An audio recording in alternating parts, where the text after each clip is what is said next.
couple of weeks ago, I was sitting in an APPG meeting in Parliament when I received a call from my 17-year-old son's school, which is very unusual to get a call. So I took it, and his head of year informed me that he had been mugged by several youths wearing balaclavas, carrying knives.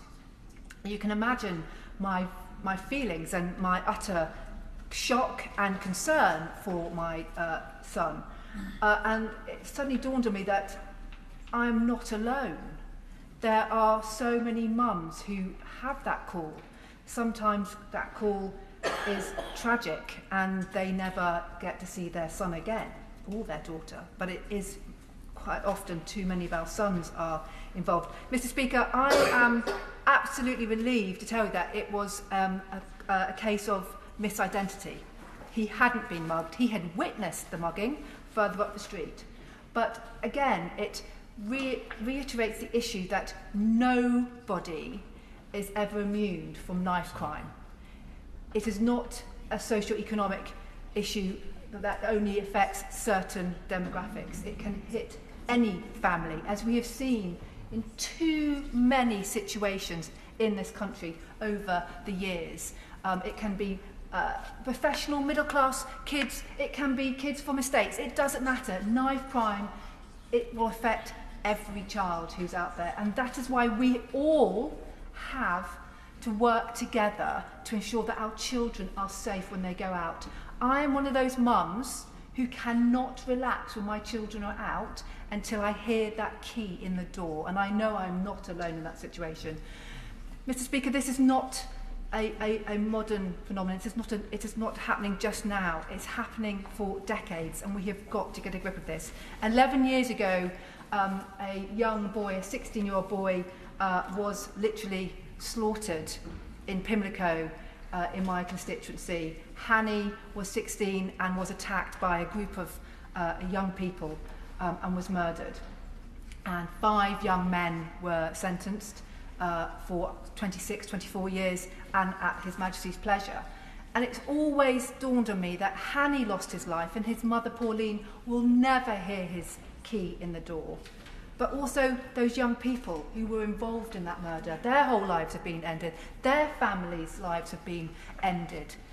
And we have got to do more to ensure that those children do not spend the rest of their lives in prison. It is not always, of course we don't want to lose any more victims, but I also believe that those involved in these heinous crimes are often victims themselves because they are involved in county lines or any form of the drug crime, and we've got to deal with these people. Mr. Speaker, my constituency of the Cities of London and Westminster, unfortunately, is one of the hot spots for the Met. It has the highest number of knife or sharp instrument offences recorded in any borough in the Metropolitan Police Force. Over the previous rolling 12 months, there were 1,930 knife offences in Westminster alone. Shocking. Increase of over 18% compared to the year before. And between January... The Office for National Statistics for the year ending March 2023 show that Sussex recorded 57 knife offences per 100,000 population, which is below the national average of 87 per 100,000, with 16% reduction in knife crime for that period. So contrasting that with the Met Police, which has the highest funding of any force in the country, where the ONS figures show a 22% increase in knife crime in London, which of course has a knock-on effect on all the counties around London.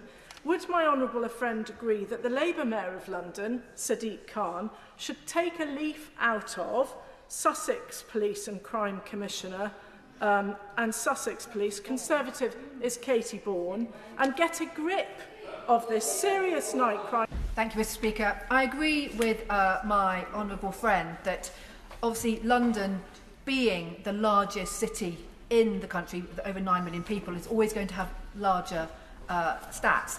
But London is being let down. Londoners are being let down. They have been constantly let down for 8 years because of this current mayor's failure to get a grip of knife crime. Absolutely. There are too many families across London who should never have had to be involved in knife crime and lose their beloved children.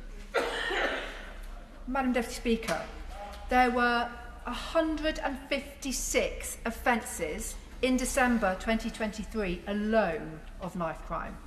And I think we have all got to realise that this is not going to stop unless we get a grip of it. And it's got to be, I personally think, an holistic approach. It is not just about stricter sentences. Of course there is a part to play within sentences and the criminal justice system, but we have got to get to the nub of the reason why young people are carrying knives in the first place. I've always believed if you carry a knife, you are more likely to use it. Yeah. And I'm so concerned that today too many young people feel that they have to carry a knife for their own protection. We have got to persuade our young people that there is an alternative way. And we do that, and we've heard by several members here today of different approaches. And we have to learn from what's happening in Scotland. I think they've got an awful lot to offer. There's got to be a public health approach to this. There's also got to be a community approach. When I was Cabinet Member for Public Protection at Westminster Council in 2013, I took on the brief, and I was shocked to find that Westminster, a borough that people always think of Mayfair and Belgravia and the West End as being affluent areas, we in 2013 were number 3 in the Met's serious youth violence table. We were even higher than Hackney. And I remember going to see the then Deputy Mayor for Policing, who is now a Hampshire Conservative MP, and he told me if I didn't get on top of it immediately, it would only get worse, and it would never change. So I immediately worked with my brilliant officers at Westminster City Council and the police, and we established the first ever integrated gangs unit. And I set up a scheme called Your Choice, because I wanted to send a message to young people: you have a choice. You can go down the criminal justice system, you can be involved in gangs, you can be involved in knife crime, but it will only end one way, either in the morgue or in prison. Or there is alternative ways where you can work with us. And I was very clear that we had to understand why young people were involved, and also a message to their parents. And we often know that parents do not know what their young people are getting involved in when they are out, but also they don't know how to handle this. So it was a message and a helping hand to parents as well. And I'm delighted to inform you, Madam Deputy Speaker, that we went straight back down those tables within a year to where we usually are, around about 16th out of 19. So, but it has to be a holistic but a full approach with all the agencies working together. In the integrated gangs unit, we had the police, we had probation, we had special needs, we had schools, we had social workers. It was a whole approach, because interestingly, one of the things that we discovered was a lot of the young people involved or on the periphery of knife crime had speech and language issues. They couldn't properly communicate. They also had not really progressed since primary school. They'd had a nightmare getting into secondary, changing and moving into secondary school, and they had been lost to the system. So then we grabbed these young men, and I am, as I said, delighted that we did improve the situation. But we have got to ensure that we all work together on this. It shouldn't be a political issue. This is a community issue where all our young people deserve us all to work together. We've already heard today about violence reduction units, and we do have one in London, and it's run by a very impressive woman, Lib Peck, who I've known for a long time. But I honestly do not think that she's getting the backing and the seriousness from the Mayor of London, Sadiq Khan. I remember in 2018 he held a knife crime summit just before the local elections, and the then Home Secretary was here, attended, the Metropolitan Police Commissioner attended, the Deputy Mayor for Policing attended. He chaired it. He didn't speak. He was not being held to account. And I'll never forget that he never allowed himself to be held to account on this situation. He has got to be held to account. Of course I will give way. I thank the Honourable Member for giving way. And when we talk about accountability, it works both ways. And although I agree with everybody that has spoken that says this is not a political result, it affects political stripes, all political stripes. But how we have got here is political decision-making. When the Honourable Member talks about children not being able to speak or read or write, that's a political decision of 14 years of this government eroding our education system. Yeah. When we talk about policing and not enough resources, that's the decision to erode community policing. Yeah. So would the Honourable Member take some responsibility for 14 years of this? Yeah.